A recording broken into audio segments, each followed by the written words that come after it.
Hello കുട്ടികളെ, എന്തൊക്കെയുണ്ട് വിശേഷം? എല്ലാവരും സുഖമായിട്ടിരിക്കുന്നല്ലോ അല്ലെ? +1 പരീക്ഷയ്ക്ക് വേണ്ടി തയ്യാറെടുക്കുന്ന കുട്ടികൾക്ക് ഫോക്കസ് ഏരിയ ടോപ്പിക്സ് ഉൾപ്പെടുത്തിയിട്ടുള്ള ഫിസിക്സിലെ 3ാമത്തെ chapter motion in a straight line.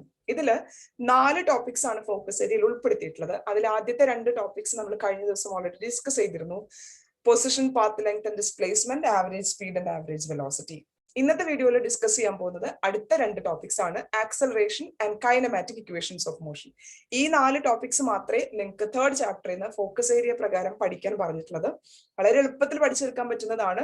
അപ്പൊ ആദ്യത്തെ വീഡിയോ എല്ലാവരും കണ്ടു കാണുമെന്ന് വിചാരിക്കുന്നു. നമുക്ക് ഇന്നത്തെ ടോപ്പിക്സ് ആയിട്ടുള്ള acceleration and kinematic equations of motion എന്താണെന്ന് നോക്കാം. അതിനു മുന്നേ കഴിഞ്ഞ ദിവസം നമ്മൾ പറഞ്ഞു നിർത്തിയത് സ്പീഡിനെയും വെലോസിറ്റിനെയും കുറിച്ചായിരുന്നു അല്ലെ? അപ്പൊ അതിന്റെ ഡിഫറൻസസ് ഒന്ന് പെട്ടെന്ന് പറഞ്ഞ് അവസാനിപ്പിക്കാം.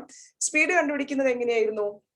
ഡിസ്റ്റൻസിനെ ടൈം കൊണ്ട് ഡിവൈഡ് ചെയ്യുമ്പോഴാണ് നമുക്ക് സ്പീഡ് കിട്ടുന്നത് അല്ലെ? Time rate of change of distance is speed. Versus velocity എന്ന് പറയുന്നത് time rate of change of displacement ആണ്. ഡിസ്പ്ലേസ്മെന്റിനെ ടൈം കൊണ്ട് ഡിവൈഡ് ചെയ്യുമ്പോഴാണ് വെലോസിറ്റി കിട്ടുന്നത്. ഡിസ്റ്റൻസും ഡിസ്പ്ലേസ്മെന്റും പഠിച്ച സമയത്ത് നമ്മൾ വിശദമായിട്ട് മനസ്സിലാക്കിയതാണ് ഡിസ്റ്റൻസ് എന്ന് പറയുന്നത് പാത്ത് ലെങ്ത്. ആ ഒരു വസ്തു ട്രാവൽ ചെയ്തിട്ടുള്ള പാത്ത് മൊത്തം, അതിന്റെ ലെങ്ത് മൊത്തം കാൽക്കുലേറ്റ് ചെയ്യുമ്പോഴാണ് നമുക്ക് ഡിസ്റ്റൻസ് കിട്ടുന്നത്. അതുകൊണ്ട് തന്നെ ആ വസ്തു ഏത് ഡയറക്ഷനിൽ മൂവ് ചെയ്തു, അതായത് ഇനീഷ്യൽ നിന്ന് ഫൈനലിലോട്ട് എത്തുന്ന സമയത്ത് വിച്ച് വാസ് എസ് ഡയറക്ഷൻ എന്നുള്ളത് നമുക്ക് ഡിസ്റ്റൻസ് നോക്കിക്കൊണ്ട് മനസ്സിലാക്കാൻ പറ്റില്ല. ഡിസ്റ്റൻസ് നമുക്ക് പാത്ത് ലെങ്ത് മാത്രമേ കണക്കാക്കാൻ പറ്റുള്ളൂ. അതേസമയം വെലോസിറ്റി എന്ന് പറയുന്നത് പൊസിഷൻ വിത്ത് ഡയറക്ഷൻ ആണ്. അപ്പോൾ ഡയറക്ഷനെ കുറിച്ച് നമുക്ക് വിശദമായിട്ട് മനസ്സിലാക്കാൻ ഡിസ്പ്ലേസ്മെന്റ് സഹായിക്കും. അപ്പൊ അതുകൊണ്ട് തന്നെ സ്പീഡ് നോക്കിക്കൊണ്ട് ഒരു വസ്തുവിന്റെ ഡയറക്ഷൻ മനസ്സിലാക്കാൻ പറ്റില്ല. കാരണം സ്പീഡ് ഡിസ്റ്റൻസ് ബൈ ടൈം ആണ് അല്ലെ? വെലോസിറ്റി ഡിസ്പ്ലേസ്മെന്റ് ബൈ ടൈം ആണ്. അപ്പൊ ഡിസ്പ്ലേസ്മെന്റ് ഒരു ഡയറക്ഷൻ ഉള്ള ക്വാണ്ടിറ്റി ആയതുകൊണ്ട് തന്നെ വെലോസിറ്റിക്കും ഡയറക്ഷൻ ഉണ്ടാവും. ഡയറക്ഷൻ മനസ്സിലാക്കാൻ നമുക്ക് വെലോസിറ്റി നോക്കിയാൽ മതി. ഡയറക്ഷൻ തരുന്ന ക്വാണ്ടിറ്റീസിനെ നമുക്ക് വെക്ടേഴ്സ് എന്ന് പറയാം. ഡയറക്ഷൻ മനസ്സിലാക്കാൻ പറ്റാത്ത ക്വാണ്ടിറ്റീസിനെ സ്കേലാർസ് എന്ന് പറയാം അല്ലെ? അപ്പൊ ഇതിൽ ആരാണ് സ്കേലാർ, ആരാണ് vector? Speed is A scalar and velocity is A vector quantity. ഇനി സ്പീഡിന് പോസിബിൾ ആയിട്ടുള്ള വാല്യൂസ് എന്ന് പറയുന്നത് 0 ആൻഡ് പോസിറ്റീവ് മാത്രമാണ്. കാരണം പോസിറ്റീവ് ആൻഡ് നെഗറ്റീവ് കൊടുക്കണം എന്നുണ്ടെങ്കിൽ അത് ഡയറക്ഷനെ ഡിസ്റ്റിങ്വിഷ് ചെയ്യാൻ വേണ്ടിയിട്ടാണ് നമ്മൾ ഒന്നിന് പോസിറ്റീവ് അടുത്തതിന് നെഗറ്റീവ് കൊടുക്കാറുള്ളത്. അപ്പൊ സ്പീഡിന് ഡയറക്ഷൻ ഇല്ലാത്തത് കൊണ്ട് തന്നെ നെഗറ്റീവ് വാല്യൂ പോസിബിൾ അല്ല. 0 പോസിബിൾ ആണ്. 0 എപ്പോഴാണ് പോസിബിൾ ആവുന്നത്? If the object is at rest, speed 0 എന്ന് നമുക്ക് പറയാം. അല്ലാത്ത സമയത്തെല്ലാം അതിന് പോസിറ്റീവ് വാല്യൂ മാത്രമേ പെർമിറ്റഡ് ആയിട്ടുള്ളൂ. വെലോസിറ്റിക്ക് ആണെങ്കിൽ 0 പെർമിറ്റഡ് ആണ്, പോസിറ്റീവും നെഗറ്റീവും പെർമിറ്റഡ് ആണ്. കാരണം ഒരു കാറ് ഹെഡിങ് ടുവേർഡ്സ് നോർത്ത് എന്നുള്ളതിനെ നമ്മൾ പോസിറ്റീവ് ഡയറക്ഷൻ ആയിട്ട് എടുക്കുകയാണെങ്കിൽ another car which is heading towards south ഡയറക്ഷനെ നമുക്ക് നെഗറ്റീവ് വെലോസിറ്റി എന്ന് എടുക്കാം. അതായത് ആന്റി പാരലൽ ഡയറക്ഷൻസ് കണക്കാക്കാൻ വേണ്ടിയിട്ട് ഒന്നിനെ പോസിറ്റീവായിട്ടും അടുത്തതിനെ നെഗറ്റീവായിട്ടും മെൻഷൻ ചെയ്യാറുണ്ട്. അതുകൊണ്ട് തന്നെ വെലോസിറ്റിക്ക് നെഗറ്റീവ് വാല്യൂ കൂടെ പെർമിറ്റഡ് ആണ്.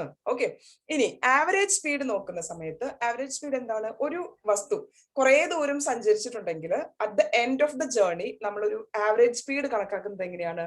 Total distance covered divided by total time taken. അപ്പോൾ ഈ ആവറേജ് സ്പീഡ് ഒരിക്കലും റെസ്റ്റിലുള്ള ഒരു വസ്തുവിനെ കുറിച്ച് നമ്മൾ പറയാറില്ല അല്ലെ? കുറെ ദൂരം ട്രാവൽ ചെയ്തൊരു വസ്തുവിനെ കുറിച്ചാണ് ആവറേജ് സ്പീഡ് കണക്കാക്കാറുള്ളൂ. അതുകൊണ്ട് തന്നെ ആവറേജ് സ്പീഡിന് 0 ആവാൻ പറ്റില്ല.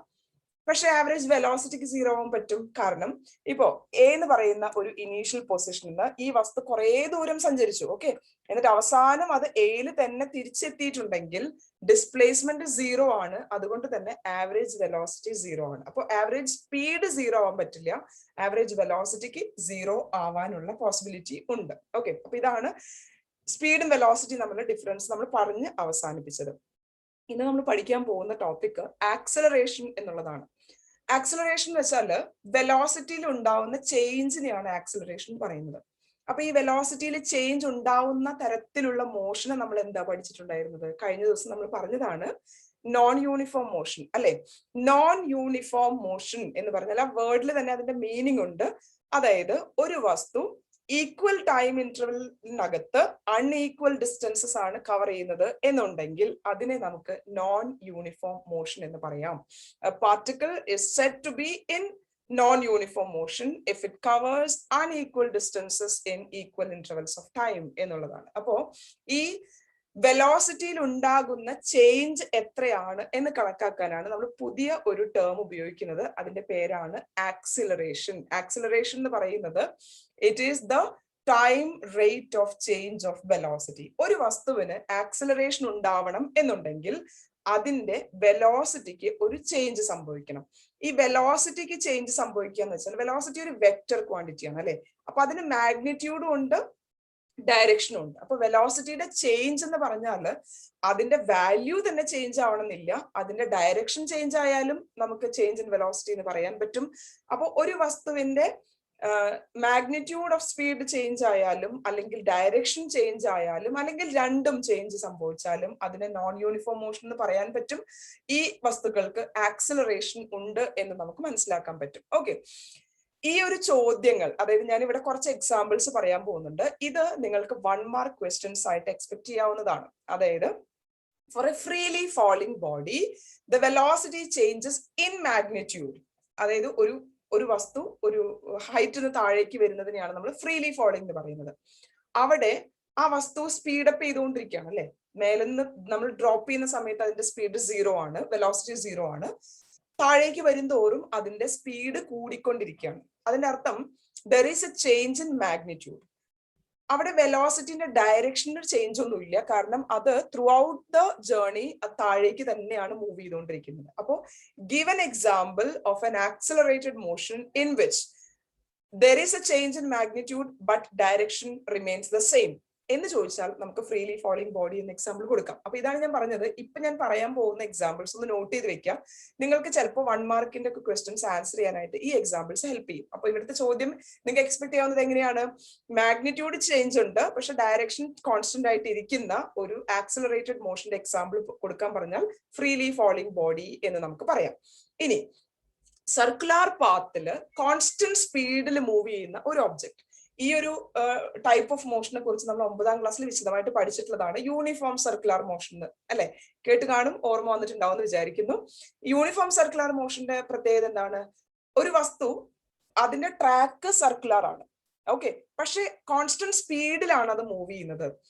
അവിടെ സ്പീഡ് കോൺസ്റ്റന്റ് ആണെങ്കിൽ പോലും ഓരോ സമയത്തും ഓരോ ഇൻസ്റ്റന്റ് ഓഫ് ടൈമിലും ഈ വസ്തുവിന്റെ ഡയറക്ഷൻ ചേഞ്ച് ചെയ്തുകൊണ്ടിരിക്കുന്നുണ്ട്. കാരണം വെലോസിറ്റിന്റെ ഡയറക്ഷൻ എന്ന് പറയുന്നത് അലോങ് ദ ടാൻജന്റ് എന്നാണ് പറയുക. അപ്പോൾ നമ്മൾ ഏത് പൊസിഷനിലാണോ വെലോസിറ്റിന്റെ ഡയറക്ഷൻ നോക്കുന്നത്, അപ്പൊ ആ പൊസിഷനിൽ വെച്ച് നമ്മൾ ടാൻജന്റ് വരച്ചു കഴിഞ്ഞാൽ അതാണ് വെലോസിറ്റിന്റെ ഡയറക്ഷൻ എന്ന് പറയുന്നത്. അപ്പൊ ഇവിടെ സർക്കുലർ പാത്തില് സ്പീഡ് കോൺസ്റ്റന്റ് ആണെങ്കിൽ പോലും അതൊരു ആക്സിലറേറ്റഡ് മോഷൻ ആവാനുള്ള കാരണം അതിന്റെ വെലോസിറ്റിന്റെ ഡയറക്ഷൻ ചേഞ്ച് ആവുന്നുണ്ട്. അപ്പോ another question could be, give an example of a motion in which speed is constant but it is an accelerated motion. എല്ലാവരും പെട്ടെന്ന് ചിന്തിക്കുന്ന സ്പീഡ് കോൺസ്റ്റന്റ് ആവുമ്പോൾ എങ്ങനെ ആക്സിലറേഷൻ വരിക എന്നുള്ളത് അല്ലെ.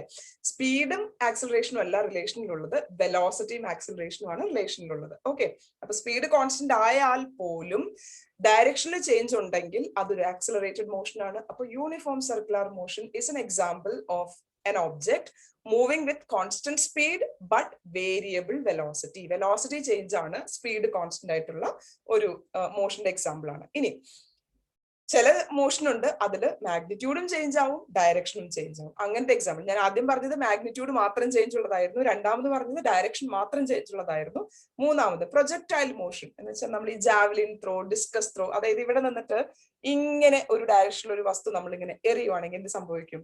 അത് ഒരു പാരബോളിക് പാത്ത് കവർ ചെയ്തിട്ട് താഴേക്ക് വരും അല്ലെ. അടുത്ത ചാപ്റ്റർ മോഷനിലെ പ്ലെയിനിൽ നമ്മൾ പ്രൊജക്ടൈൽ മോഷനെ കുറിച്ച് വിശദമായിട്ട് പഠിക്കുന്നതായിരിക്കും. അപ്പൊ പ്രൊജക്ടൈൽ മോഷൻ എന്ന് വെച്ചാൽ ഇങ്ങനെയാണ്, ഡയറക്ട്ലി എബവ് അല്ല നമ്മൾ ഒരു വസ്തുവിനെ എറിയുന്നത്, കുറച്ചൊരു ആംഗിൾ മാറ്റി ഇങ്ങനെ എറിയുന്ന സമയത്ത് ആ വസ്തു ഒരു പാരബോളിക് പാത്ത് കവർ ചെയ്തിട്ട് വരുന്ന ഒരു ടൈപ്പ് ഓഫ് മോഷനെയാണ് പ്രൊജക്ടൈൽ മോഷൻ എന്ന് പറയുന്നത്. ഈ പ്രൊജക്ടൈൽ മോഷന്റെ പ്രത്യേകത മാഗ്നിറ്റ്യൂഡും ചേഞ്ച് ആവുന്നുണ്ട്, ഡയറക്ഷനും ചേഞ്ച് ആവുന്നുണ്ട്. അപ്പൊ തീർച്ചയായിട്ടും അതൊരു ആക്സിലറേറ്റഡ് മോഷൻ ആണ്. അപ്പൊ ആക്സിലറേഷനെ കുറിച്ച് നമ്മൾ പഠിച്ചു എന്താണ്? Acceleration is the rate of change of displacement. ഇനി ഈ ആക്സിലറേഷൻ തന്നെ നമുക്ക് യൂണിഫോം ആയിരിക്കാം, നോൺ യൂണിഫോം ആയിരിക്കും. അതായത് വെലോസിറ്റിയിൽ ചേഞ്ച് വരുമ്പോഴാണ് ആക്സിലറേഷൻ നമ്മൾ പറയുന്നത്. ഈ ചേഞ്ച് തന്നെ യൂണിഫോം ആയിട്ട് സംഭവിക്കാം. ഇപ്പോ ഈ ഫ്രീലി ഫാളിംഗ് ബോഡി എന്ന് പറഞ്ഞ സമയത്ത് ഓരോ സെക്കൻഡിലും അതിന് ഫിക്സഡ് ആയിട്ടുള്ള സ്പീഡ് ചേഞ്ച് ആണ് സംഭവിക്കുന്നത്. അതായത് ആദ്യത്തെ സെക്കൻഡില് അതിന്റെ സ്പീഡ്, ഒരു വസ്തു ഇപ്പൊ ഒരു കാർ ട്രാവൽ ചെയ്യാണ്, അപ്പൊ ആദ്യത്തെ 1 സെക്കൻഡിൽ അതിന്റെ സ്പീഡ് നമ്മൾ നോക്കുമ്പോൾ 10 മീറ്റർ പെർ സെക്കൻഡ് ആയിരുന്നു. ഇനി അടുത്ത ഒരു 1 സെക്കൻഡും കൂടെ കഴിഞ്ഞപ്പോ അതിന്റെ സ്പീഡ് 20 മീറ്റർ പെർ സെക്കൻഡ് ആണ്. നെക്സ്റ്റ് 1 സെക്കൻഡ് കഴിയുമ്പോൾ അതിന്റെ സ്പീഡ് 30 മീറ്റർ പെർ സെക്കൻഡ് ആണ്. അപ്പൊ ഇവിടെ സ്പീഡ് കോൺസ്റ്റന്റ് അല്ല, വേരിയബിൾ ആണ്, ചേഞ്ച് ചെയ്തുകൊണ്ടിരിക്കുന്നുണ്ട്. പക്ഷെ ആ ചേഞ്ച് നിങ്ങൾ നോക്കുക, ഓരോ ടൈം ഇന്റർവെല്ലിലും ഫിക്സഡ് ആയിട്ടുള്ള ചേഞ്ച് ആണ് സംഭവിക്കുന്നത് അല്ലെ. അപ്പൊ അങ്ങനെയുള്ള മോഷനെയാണ് നമുക്ക് യൂണിഫോംലി ആക്സിലറേറ്റഡ് മോഷൻ എന്ന് പറയുന്നത്. അതായത് ആക്സിലറേറ്റഡ് ആണ്, പക്ഷെ ആ ആക്സിലറേഷൻ ഒരു യൂണിഫോമിറ്റി ഉണ്ട്. ആ ഒരു ടൈപ്പ് ഓഫ് മോഷനെ കുറിച്ചാണ് നമ്മൾ ഈ ചാപ്റ്ററിൽ ഡിസ്കസ് ചെയ്യുന്നുള്ളൂ. ഓക്കെ, സാധാരണ നമ്മളുടെ പ്രാക്ടിക്കൽ ലൈഫിലുള്ള മോഷൻസ് എല്ലാം പക്ക നോൺ യൂണിഫോം മോഷൻ ആണ്. അതായത് ചില സമയത്ത് സ്പീഡ് കൂട്ടേണ്ടി വരും, ചില സമയത്ത് കുറയ്ക്കേണ്ടി വരും. നമ്മൾ വളരെ ഹെവി ട്രാഫിക്കിലൊക്കെ ആയിരിക്കും സഞ്ചരിക്കുന്നുണ്ടായിരിക്കും അല്ലെ. അപ്പൊ അങ്ങനെയുള്ള മോഷൻസ് എല്ലാം കംപ്ലീറ്റ്ലി നോൺ യൂണിഫോം മോഷൻ ആണ്. ഇവിടെ ഇത് non uniform motion but uniformly accelerated motion എന്ന് പറയും. ഓക്കെ, അങ്ങനെയുള്ള സന്ദർഭങ്ങളിൽ നമുക്ക് ആവറേജ് വെലോസിറ്റി കണ്ടുപിടിക്കാൻ, ആവറേജ് വെലോസിറ്റിക്ക് നമ്മളൊരു ഫോർമുല പഠിച്ചത് total displacement divided by total time taken എന്നായിരുന്നു. ഇനി ഒരു വസ്തു യൂണിഫോംലി ആക്സിലറേറ്റഡ് ആണ്, അതായത് ആക്സിലറേഷൻ ഫിക്സഡ് ആയിട്ടാണ് പോകുന്നത് എന്നുണ്ടെങ്കിൽ അതിന്റെ ആവറേജ് വെലോസിറ്റി കണ്ടുപിടിക്കാനായിട്ട് നമുക്ക് u+v/2 എന്ന് പറയുന്ന ഒരു ഫോർമുല ഉപയോഗിക്കാം. കഴിഞ്ഞ വീഡിയോയിലും ഞാനിത് പറഞ്ഞിട്ടുണ്ടായിരുന്നു. അന്നേരം ഞാൻ പറഞ്ഞൊരു കാര്യം ആക്സിലറേഷനെ കുറിച്ച് നമുക്ക് കുറച്ചുകൂടെ മനസ്സിലാക്കാനുണ്ടെന്നുള്ളതാണ്. അപ്പൊ ആക്സിലറേഷൻ എന്താണെന്ന് എല്ലാവർക്കും മനസ്സിലായി കാണും. യൂണിഫോംലി ആക്സിലറേറ്റഡ് മോഷനിലുള്ള വസ്തുക്കളാണെങ്കിൽ ആവറേജ് വെലോസിറ്റി കണ്ടുപിടിക്കാൻ u+v/2 എന്ന് പറയുന്ന ഒരു ഫോർമുല ഉപയോഗിക്കാം. ഇവിടെ u എന്ന് പറയുന്നത് initial velocity, v is the final velocity. ഒരു വസ്തു ട്രാവൽ ചെയ്ത് തുടങ്ങുന്ന സമയത്ത് ഉണ്ടായിരുന്ന വെലോസിറ്റിയാണ് u. At the end of the journey, how much is this velocity എന്നുള്ളതാണ് v. ഓക്കെ, ആക്സിലറേഷൻ എന്ന് പറയുന്നത് ഒരു സീറോ വെലോസിറ്റി ഉണ്ടാവുന്ന സമയത്ത് ആക്സിലറേഷൻ ഉണ്ടാവാൻ പറ്റുമോ എന്നുള്ള ഒരു ചോദ്യം വളരെ ട്രിക്കി ആയിട്ടുള്ള ചോദ്യമാണ്. ഇത് നിങ്ങൾക്ക് 1 മാർക്കിന് എക്സ്പെക്ട് ചെയ്യാവുന്ന ഒരു ചോദ്യമാണ്. പെട്ടെന്ന് കാണുമ്പോൾ നമുക്ക് തോന്നും വെലോസിറ്റി സീറോ ആവുമ്പോൾ ആക്സിലറേഷൻ സീറോ ആവണ്ടേ എന്ന് തോന്നും. പക്ഷെ അല്ല, കാരണം ആക്സിലറേഷൻ പറയുന്നത് എന്താ, change in velocity by time ആണ്. അപ്പൊ ഒരു ഇൻസ്റ്റന്റ് ഓഫ് ടൈമിൽ വെലോസിറ്റി സീറോ ആയി എന്ന് വിചാരിച്ചിട്ട് അത് ഒരു സീറോ ആക്സിലറേറ്റഡ് മോഷൻ ആവണമെന്നില്ല.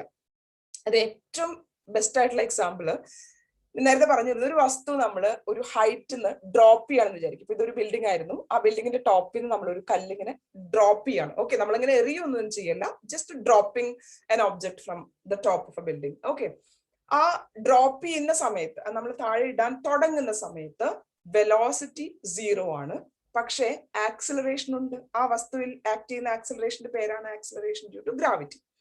ഇത് ഡ്രോപ്പ് ചെയ്യുമ്പോൾ മാത്രമല്ല, നമ്മളൊരു കല്ലെടുത്ത് മേലേക്ക് എറിഞ്ഞു എന്ന് വിചാരിക്കാം. ഒരു കല്ല് മേലേക്ക് എറിഞ്ഞു കഴിഞ്ഞാൽ അത് മേലേക്ക് തന്നെ പോയിക്കൊണ്ടിരിക്കില്ല അല്ലെ. ഒരു പ്രത്യേക ഹൈറ്റ് വരെ അത് പോവും.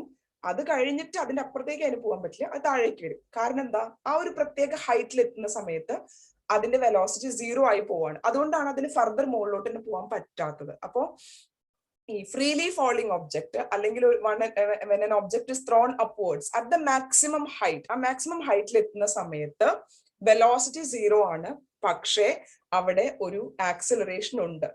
Acceleration due to gravity act ചെയ്യുന്നുണ്ട്. ഇത് വളരെ ഇമ്പോർട്ടന്റ് ആയിട്ട് നിങ്ങൾക്ക് 1 മാർക്കിന്റെ ഒക്കെ കാറ്റഗറിയിൽ ചോദിക്കാൻ പറ്റുന്ന ഒരു ചോദ്യമാണ്. Is it possible for an object to have zero velocity but non zero acceleration? It is possible. Example ഞാൻ ഇവിടെ തന്നിട്ടുണ്ട്. ഈ എക്സാമ്പിൾ നിങ്ങൾക്ക് ആൻസർ ആയിട്ട് എഴുതാവുന്നതാണ്. ഓക്കെ, ഇനി if a body has a uniform speed, it may have acceleration. നമ്മൾ നേരത്തെ പറഞ്ഞ ഒരു എക്സാമ്പിൾ തന്നെയായിരുന്നു ഇതും. ചോദ്യമായിട്ട് ചോദിക്കാൻ ചാൻസ് ഉള്ളതുകൊണ്ടാണ് ഞാൻ ഒന്നുകൂടെ റിപ്പീറ്റ് ചെയ്ത് പറഞ്ഞു തരുന്നത്. ഓക്കെ, യൂണിഫോം സ്പീഡ് ഉണ്ടെങ്കിൽ പോലും അതിന് ആക്സിലറേഷൻ ഉണ്ടായിരിക്കാം. അതിന്റെ എക്സാമ്പിൾ ഏതായിരുന്നു? Uniform circular motion. Uniform circular മോഷനിൽ direction of velocity is keep on changing and hence it is an accelerated motion. If a body has uniform velocity ആണെങ്കിൽ there is no acceleration, because acceleration എന്ന് പറയുന്നത് rate of change of velocity ആണ്. അപ്പൊ uniform speed ആണെങ്കിൽ acceleration possible ആണ്, പക്ഷെ uniform velocity ആണെങ്കിൽ acceleration is not possible. അങ്ങനത്തെ വസ്തുക്കളുടെ മുകളിൽ ഫോഴ്സ് ഒന്നും ആക്ട് ചെയ്യേണ്ട ആവശ്യമില്ല എന്നുള്ളൊരു പോയിന്റും കൂടെ നിങ്ങൾ മനസ്സിൽ ഓർത്ത് വെക്കുക കേട്ടോ. ഫോഴ്സിന്റെ ചാപ്റ്റർ പഠിക്കുന്ന സമയത്ത് ഞാൻ അതൊന്നുകൂടെ പറഞ്ഞുതരാം. ഓക്കെ, അപ്പൊ ആക്സിലറേഷനെ കുറിച്ച് എല്ലാവർക്കും വളരെ കൃത്യമായിട്ട് മനസ്സിലായിട്ടുണ്ടാവുമെന്ന് വിചാരിക്കുന്നു. It is the time rate of change of velocity. A എന്ന് പറയുന്ന സിമ്പിൾ ആണ് നമ്മൾ ആക്സിലറേഷൻ കാണിക്കാൻ വേണ്ടി ഉപയോഗിക്കാറുള്ളത്. Change in velocity by change in time നമുക്ക് എഴുതാൻ പറ്റുന്നത് delta V by delta T അല്ലെങ്കിൽ V minus U by T എന്ന് എഴുതാം. അല്ലെങ്കിൽ ഒരു ഡിഫറൻഷ്യൽ ഇക്വേഷന്റെ ഫോമിൽ എങ്ങനെ എഴുതാം? D V by D T എന്ന് എഴുതാം. അതായത് ഒരു മൊമെന്റില് at the instant of time what is the acceleration എന്ന് ചോദിച്ചു കഴിഞ്ഞാൽ നമ്മൾ അതിന്റെ റെപ്രസെന്റ് ചെയ്യാൻ ഉപയോഗിക്കുന്ന ഒരു സിമ്പിൾ ആണ് ഡെൽറ്റ ടി ടെൻസ് ടു 0. അതായത് ടൈം റേറ്റ് വളരെ കുറഞ്ഞിരിക്കുന്ന സമയത്ത് ആക്സിലറേഷന് പറയുന്ന പേരാണ് ഇൻസ്റ്റന്റേനിയസ് ആക്സിലറേഷൻ. അത് കണ്ടുപിടിക്കാനായിട്ട് we can use differential of velocity with respect to time. Differentiation, ഫിസിക്സിന് ആവശ്യമായിട്ടുള്ള ഡിഫറൻസിയേഷൻ ഒക്കെ ഞാൻ ഒരു വീഡിയോ ആയിട്ട് ചെയ്തിട്ടുണ്ടായിരുന്നു. നിങ്ങൾ കണ്ടിട്ടില്ലെങ്കിൽ ആ വീഡിയോ കണ്ടു കഴിഞ്ഞാൽ നമുക്ക് കുറച്ചൊക്കെ അത്യാവശ്യം വേണ്ടുന്ന ഡിഫറൻസിയേഷൻ ഒക്കെ അതിൽ നിന്ന് മനസ്സിലാക്കാൻ പറ്റും. ഓക്കെ, അപ്പൊ ആക്സിലറേഷൻ എന്താണെന്ന് മനസ്സിലാക്കി. ആക്സിലറേഷനെ കുറിച്ച് നമ്മൾ ഓർത്തിരിക്കേണ്ട പോയിന്റ്സ്: ആക്സിലറേഷൻ ഒരു വെക്ടർ ക്വാണ്ടിറ്റി ആണ്, കാരണം വെലോസിറ്റി ബൈ ടൈം, വെലോസിറ്റി ഒരു വെക്ടർ ആണ്. Direction of acceleration is the same as that of the direction of velocity എന്നുള്ളതാണ്. ആക്സിലറേഷൻ വെക്ടർ ആയതുകൊണ്ട് തന്നെ അതിന് പോസിറ്റീവ് വാല്യൂ, നെഗറ്റീവ് വാല്യൂ, 0 ഇതെല്ലാം പോസിബിൾ ആണ്. Acceleration of a body is 0 when it moves with uniform velocity. Uniform velocity അതൊന്ന് ഓർത്ത് വെക്കുക കേട്ടോ. യൂണിഫോം വെലോസിറ്റി ആണ്. യൂണിഫോം സ്പീഡിന് നമുക്ക് ആക്സിലറേഷൻ ഇല്ല എന്ന് പറയാൻ പറ്റില്ല. ഓക്കെ, ആക്സിലറേഷൻ അളക്കാനായിട്ട് വെലോസിറ്റി ബൈ ടൈം ആണ്. വെലോസിറ്റിയുടെ യൂണിറ്റ് നമ്മൾ പഠിച്ചിരുന്നു, മീറ്റർ പെർ സെക്കൻഡ്. അപ്പോൾ ഒന്നുകൂടെ സെക്കൻഡ് കൊണ്ട് ഡിവൈഡ് ചെയ്യുമ്പോൾ SI സിസ്റ്റത്തില് മീറ്റർ പെർ സെക്കൻഡ് സ്ക്വയർ എന്ന് ഉപയോഗിക്കാം. ഇനി CGS സിസ്റ്റത്തിലാണെങ്കിൽ സെന്റിമീറ്റർ പെർ സെക്കൻഡ് സ്ക്വയർ എന്ന് ഉപയോഗിക്കാം. പ്രാക്ടിക്കൽ ലൈഫിൽ നമ്മൾ കവർ ചെയ്യുന്ന ഡിസ്റ്റൻസ് എല്ലാം വളരെ കൂടുതലാണ്. അത് കിലോമീറ്റേഴ്സിലും നമ്മൾ ട്രാവൽ ചെയ്യുന്ന സമയം കൂടുതലായതുകൊണ്ട് അവറിലൊക്കെ എടുക്കും. അപ്പോൾ പ്രാക്ടിക്കൽ ലൈഫിൽ നമ്മൾ കിലോമീറ്റർ പെർ അവർ സ്ക്വയർ എന്നാണ് ആക്സിലറേഷൻ യൂണിറ്റ് ആയിട്ട് എടുക്കുക. പക്ഷെ പ്രോബ്ലംസ് ഒക്കെ ചെയ്യുന്ന സമയത്ത് മീറ്റർ പെർ സെക്കൻഡ് സ്ക്വയറിലാണ് ആക്സിലറേഷൻ മെഷർ ചെയ്യാറുള്ളത്. ഓക്കെ, അപ്പൊ ഇത്രയും കാര്യങ്ങൾ നിങ്ങൾക്ക് മനസ്സിലായല്ലോ. യൂണിഫോം ആക്സിലറേഷൻ എന്താണ്? ഞാൻ പറഞ്ഞു, ചേഞ്ച് ഉണ്ടായിരിക്കും, ചേഞ്ച് ഇൻ വെലോസിറ്റി ഉണ്ടായിരിക്കും, പക്ഷേ ആ ചേഞ്ച് ഇൻ വെലോസിറ്റിക്ക് ഒരു ഈക്വാലിറ്റി ഉണ്ടായിരിക്കും. അങ്ങനെയുള്ള ആക്സിലറേഷനെയാണ് നമുക്ക് യൂണിഫോം ആക്സിലറേഷൻ എന്ന് പറയാൻ കഴിയുന്നത്. ഓക്കെ, ഇവിടെ ഞാനൊരു എക്സാമ്പിൾ കാണിക്കാം. ഒരു ഫ്രീലി ഫോളിംഗ് ബോഡി, അത് താഴേക്ക് വരുമ്പോൾ അത് യൂണിഫോം ആയിട്ടാണ് അതിന്റെ സ്പീഡ് ഇൻക്രീസ് ചെയ്തുകൊണ്ടിരിക്കുന്നത്. അതുകൊണ്ട് തന്നെ അതൊരു യൂണിഫോം ആക്സിലറേഷന് എക്സാമ്പിൾ ആണ്. മറ്റൊരു എക്സാമ്പിൾ ഞാൻ പറയുവാണെങ്കിൽ, ഒരു ബ്ലോക്ക് ഒരു ഫ്രിക്ഷൻ ഇല്ലാത്ത ഒരു സർഫസിലൂടെ സ്ലൈഡ് ചെയ്ത് വരുവാണെങ്കിൽ അതും ഒരു യൂണിഫോം ആക്സിലറേറ്റഡ് മോഷൻ എക്സാമ്പിൾ ആയിട്ടുള്ളതാണ്. ഓക്കെ, ഇനി വെലോസിറ്റി പഠിച്ച സമയത്ത് ഞാൻ പൊസിഷൻ ടൈം ഗ്രാഫ് വരയ്ക്കാൻ പഠിപ്പിച്ചിരുന്നു. ഇനി ആക്സിലറേറ്റഡ് മോഷൻ, നോൺ യൂണിഫോം മോഷനിൽ വരുന്ന സമയത്ത് പൊസിഷൻ ടൈം ഗ്രാഫ്. ഇവിടെ 3 ഗ്രാഫ് നമുക്ക് പഠിച്ചിരിക്കണം. ഇത് ഗ്രാഫ് വരയ്ക്കാനായിട്ട് ചോദിക്കാം, അല്ലെങ്കിൽ ഗ്രാഫ് തന്നുകൊണ്ട് identify the nature of motion or what will be the expected value of acceleration എന്നും ചോദിക്കാം. 2 രീതിക്കും ചോദിക്കാൻ പറ്റും കേട്ടോ. ആദ്യം ഗ്രാഫ് കാണിക്കാൻ പോകുന്നത് യൂണിഫോംലി ആക്സിലറേറ്റഡ് മോഷൻ, അത് പോസിറ്റീവ് ആക്സിലറേഷൻ. പോസിറ്റീവ് ആക്സിലറേഷൻ എന്ന് വെച്ചാൽ ടൈം മാറുന്നതിനനുസരിച്ച് വെലോസിറ്റി കൂടിക്കൊണ്ടിരിക്കുകയാണെങ്കിൽ we can say that it is positive acceleration. അങ്ങനെ വരുമ്പോൾ velocity time graph, position time graph വരയ്ക്കുന്നത് ഇങ്ങനെയാണ്. ഒരു പോസിറ്റീവ് പാരബോളിക് പാത്ത് എന്ന് നമുക്ക് പറയാം. ഓക്കെ, ഇങ്ങനെ വരയ്ക്കുന്നതിന് നമുക്കൊരു പാരബോളിക് പാത്ത് എന്ന് പറയാം. ഇതൊരു പോസിറ്റീവ് എക്സ്പോണൻഷ്യൽ കർവ് എന്ന് വേണമെങ്കിൽ പറയാം. ഓക്കെ, നെഗറ്റീവ് ആക്സിലറേഷൻ എന്ന് വെച്ചാൽ ടൈം കൂടുന്നതിനനുസരിച്ച് വെലോസിറ്റി കുറഞ്ഞു വരുന്ന ഒരു സാഹചര്യം ഉണ്ടെങ്കിൽ അതിനെ നമുക്ക് നെഗറ്റീവ് ആക്സിലറേഷൻ എന്ന് പറയാം. നെഗറ്റീവ് ആക്സിലറേഷൻ വരയ്ക്കുന്ന ഗ്രാഫ് ഒരു നെഗറ്റീവ് പാരബോളാണ്. പാരബോളയുടെ ഇങ്ങനെ തല തിരിച്ചു വെച്ചിട്ടുള്ള ഒരു പോർഷൻ പോലെയാണ് വരയ്ക്കുക. ഓക്കെ, ഇനി യൂണിഫോം മോഷൻ വിത്ത് 0 ആക്സിലറേഷൻ. ഇത് രണ്ടും നോൺ യൂണിഫോം മോഷൻ ആണ്. യൂണിഫോംലി ആക്സിലറേറ്റഡ് അല്ലെങ്കിൽ യൂണിഫോംലി ഡീസിലറേറ്റഡ്. യൂണിഫോംലി ആക്സിലറേറ്റഡ് എന്ന് പറയുമ്പോൾ പോസിറ്റീവ് ആക്സിലറേഷൻ, ഡീസിലറേഷൻ എന്ന് പറയുന്നത് നെഗറ്റീവ് ആക്സിലറേഷൻ. ഓക്കെ, അല്ലെങ്കിൽ റിട്ടാർഡേഷൻ എന്നും കൂടെ നമ്മൾ ഉപയോഗിക്കാറുണ്ട്. യൂണിഫോം മോഷൻ എന്ന് വെച്ചാൽ എന്താ? There is no change in speed. അപ്പോൾ യൂണിഫോം മോഷന്റെ ഗ്രാഫ് നമ്മൾ ഓൾറെഡി പഠിച്ചതായിരുന്നു. എങ്ങനെ വരയ്ക്കാം? ഇങ്ങനെ ഒരു പോസിറ്റീവ് സ്ലോപ്പ് ഉള്ള ഒരു ഗ്രാഫാണ് പൊസിഷൻ ടൈം ഗ്രാഫ്. ഇനി വെലോസിറ്റി ടൈം ഗ്രാഫ് ഒന്ന് വരച്ച് നോക്കാം. 4 ഗ്രാഫാണ് നമുക്ക് നമ്മുടെ NCERT ടെക്സ്റ്റ് ബുക്കിൽ കൊടുത്തിട്ടുള്ളത്. ഈ 4 ഗ്രാഫും നിങ്ങൾ എല്ലാവരും പഠിച്ചു വെക്കണം. ഒന്നാമത്തേത് positive acceleration, motion in positive direction with positive acceleration. രണ്ടാമത്തേത് positive direction with negative acceleration. ഈ പോസിറ്റീവ് ഡയറക്ഷൻ കാണിക്കാനാണ് നമ്മൾ ഫസ്റ്റ് ക്വാഡ്രന്റിൽ ഗ്രാഫ് വരയ്ക്കുന്നത്. ഓക്കെ, നെഗറ്റീവ് ഡയറക്ഷൻ കാണിക്കാനായിട്ട് ആ ക്വാഡ്രന്റ് ഒന്ന് ചേഞ്ച് ചെയ്യുന്നതേ ഉള്ളൂ. ഓക്കെ, ഷേപ്പ് സി, ഇവിടെ നെഗറ്റീവ് ആക്സിലറേഷൻ എന്ന് പറയുമ്പോൾ ഡിക്രീസിങ് ഗ്രാഫാണ് വരയ്ക്കുന്നത്. ഇവിടെ ഞാൻ വരച്ചിട്ടുള്ള ഡിക്രീസിങ് ഗ്രാഫ് തന്നെയാണ്. ആ ക്വാഡ്രന്റ് മാറ്റി വരയ്ക്കുമ്പോൾ മനസ്സിലാക്കാൻ പറ്റുന്നത് it is in the negative direction എന്നുള്ളതാണ്. ഇത് നമ്മുടെ NCERT ടെക്സ്റ്റ് ബുക്കിൽ കൊടുത്തിട്ടുള്ള ഒരു ഗ്രാഫ് ആയതുകൊണ്ട് അതെല്ലാവരും ഒന്ന് പഠിച്ചു വെക്കണം. ഓക്കെ, ഇനി കോമ്പിനേഷൻ ആയിട്ട് വരയ്ക്കാം. അതായത് ഒരു 0 മുതൽ T1 വരെ പോസിറ്റീവ് ഡയറക്ഷനിലും T1 മുതൽ T2 വരെ നെഗറ്റീവ് ആണെങ്കിൽ ഒരു ഭാഗം ഫസ്റ്റ് ക്വാഡ്രന്റിലും അടുത്ത ഭാഗം അടുത്ത ക്വാഡ്രന്റിലും ആയിട്ട് ഗ്രാഫ് വരയ്ക്കുക എന്നുള്ളതാണ്. അപ്പൊ ഇത് നെഗറ്റീവ് ആക്സിലറേഷൻ തന്നെയാണ് രണ്ടും. പക്ഷെ ഒരു 0 to T1 അത് പോസിറ്റീവ് ഡയറക്ഷനിൽ മൂവ് ചെയ്യുന്നു. T1 to T2 നെഗറ്റീവ് ഡയറക്ഷനിൽ മൂവ് ചെയ്യുന്നു. അപ്പൊ ഇത്രയാണ് velocity time graph uniformly accelerated മോഷന്റെ നമ്മൾ ടെക്സ്റ്റ് ബുക്കിലുള്ളത്. അതുകൊണ്ട് തന്നെ ഈ 4 ഗ്രാഫുകളും നമ്മൾ പഠിച്ചിട്ടുണ്ടായിരിക്കണം. ഓക്കെ, ഇനി നമ്മൾ പഠിക്കാൻ പോകുന്നത് ഈ ലെസണിലെ ഏറ്റവും ഇമ്പോർട്ടന്റ് ആയിട്ടുള്ള topic kinematic equations of uniformly accelerated motion. Graphical മെത്തേഡും by using the method of എന്താ പറയുക ഡെറിവേറ്റീവ്സും നമുക്ക് പഠിക്കാനുണ്ട്. അപ്പോ ആദ്യം ഗ്രാഫിക്കൽ മെത്തേഡ് പഠിക്കാം. ഗ്രാഫിക്കൽ മെത്തേഡ് ഒന്നുമില്ല, പുതിയതല്ല, നിങ്ങൾ 9ാം ക്ലാസ്സിൽ പഠിച്ചിട്ടുള്ള കാര്യമാണ്. അതിനുവേണ്ടി നമ്മൾ ഒരു യൂണിഫോംലി ആക്സിലറേറ്റഡ് മോഷനിലുള്ള ഒരു വസ്തുവിന്റെ ഗ്രാഫ്, വെലോസിറ്റി ടൈം ഗ്രാഫ് ആണ് ആദ്യം വരയ്ക്കുന്നത്.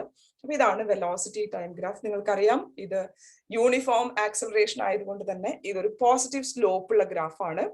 0 ആൻഡ് ടൈം ഇന്റർവൽ t എന്നാണ് എടുത്തിരിക്കുന്നത്.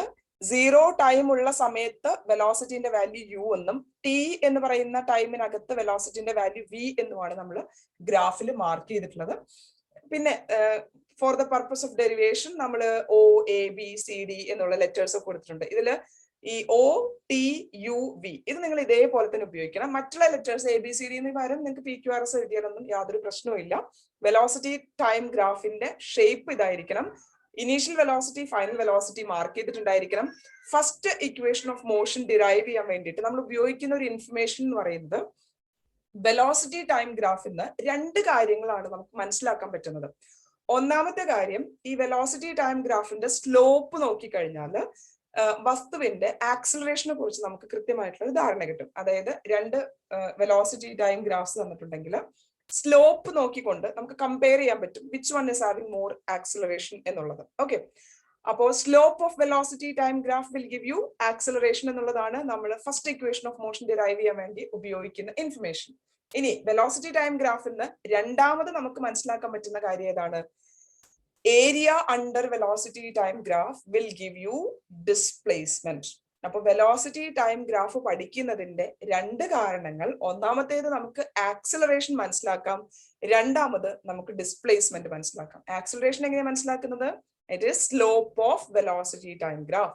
ഡിസ്പ്ലേസ്മെന്റ് മനസ്സിലാക്കാനോ area under velocity time graph. അപ്പൊ ആദ്യത്തെ ഇക്വേഷൻ ഓഫ് മോഷൻ ഡിറൈവ് ചെയ്യാനായിട്ട് നമ്മൾ ഉപയോഗിക്കുന്ന ഇൻഫർമേഷൻ ഇതാണ്, slope of velocity time graph will give U acceleration. അപ്പൊ എനിക്ക് എഴുതാൻ പറ്റുന്നത് acceleration A is equal to slope എന്ന് പറയുന്നത്, ഒരു ഗ്രാഫിന്റെ സ്ലോപ്പ് നമ്മൾ എങ്ങനെയാ കണ്ടുപിടിക്കുക? y-യിലുള്ള വാല്യൂ ഡിവൈഡഡ് ബൈ എക്സിലുള്ള വാല്യൂ. ഇവിടെ y-യിലുള്ള വാല്യൂ ഏതാണ്? BD എന്നുള്ളതാണ്. എക്സിലുള്ള വാല്യൂവിനെ പറയുന്ന പേര് AD. ആ BD AD എന്ന് പറയുന്ന ലെറ്റേഴ്സ് ഒക്കെ നിങ്ങൾക്ക് ഏത് ലെറ്റേഴ്സ് വേണമെങ്കിലും ഉപയോഗിക്കാം. ഓക്കെ, അപ്പൊ A is equal to BD by AD. ഈ BD എന്നുള്ളതിന് പകരം ഈ BD എന്ന് പറയുന്നതിന് പാരലൽ ആയിട്ടുള്ള ലെങ്ത് ആണ് AE അല്ലെ? അപ്പൊ AE എന്ന് എഴുതി. AD എന്നുള്ളതിന്റെ ലെങ്ത്തിന്റെ പാരലൽ ആയിട്ടുള്ള ലെങ്ത് ആണ് എന്ത്? OC എന്നുള്ളത്. അപ്പൊ അത് ഞാൻ ഗ്രാഫിന് നേരെ എഴുതിയതാണ്. BD എന്നുള്ളതിന് കണക്കാക്കി എനിക്ക് AE എന്ന് എഴുതാം, AD എന്നുള്ളതിന് കണക്കാക്കി OC എന്ന് എഴുതാം. കാരണം മാർക്ക് ചെയ്തിട്ടുള്ള ലെറ്റേഴ്സ് എല്ലാം y ആക്സിസിലാണല്ലോ. അപ്പൊ അതുകൊണ്ടാണ് ഞാൻ ഈ BD എന്നുള്ള ലെറ്റേഴ്സിനെ എല്ലാം y ആക്സിസിലോട്ട് ഷിഫ്റ്റ് ചെയ്തിട്ട് AE by OC എന്ന് എഴുതിയത്. ഈ AE എന്നുള്ളത് എന്താണ്? ഇതുവരെയുള്ള ലെങ്ത് ആണ് അല്ലെ? ഈ ഒരു ലെങ്ത് ആണ് AE എന്ന് പറയുന്നത്. അതിനെ നമുക്ക് V minus U എന്ന് കൃത്യമായിട്ട് എഴുതാൻ പറ്റും. ഡിവൈഡഡ് ബൈ OC എന്ന് പറയുന്നതാണ് ടൈം. അപ്പോൾ A is equal to V minus U by T എന്ന് വളരെ എളുപ്പത്തിൽ നമുക്ക് ഫസ്റ്റ് ഇക്വേഷൻ ഓഫ് മോഷൻ കിട്ടി. ഇതിനെ ഒന്ന് റീഅറേഞ്ച് ചെയ്താൽ V minus U equal to AT എന്ന് എഴുതാം, അല്ലെങ്കിൽ V is equal to U plus AT എന്ന് എഴുതാം. ഇതാണ് ഫസ്റ്റ് ഇക്വേഷൻ ഓഫ് മോഷൻ. ഒന്നുമില്ല, വളരെ എളുപ്പത്തിൽ നിങ്ങൾക്ക് ഡിറൈവ് ചെയ്യാൻ പറ്റുന്നതാണ്. ലോങ് ആൻസർ കാറ്റഗറിയിൽ എക്സ്പെക്ട് ചെയ്യാവുന്ന ഒരു ചോദ്യമാണ് derive the kinematic equations of motion എന്നുള്ളത്. രണ്ടാമത്തെ ഇക്വേഷൻ ഓഫ് മോഷനിലോട്ട് കിടക്കാം.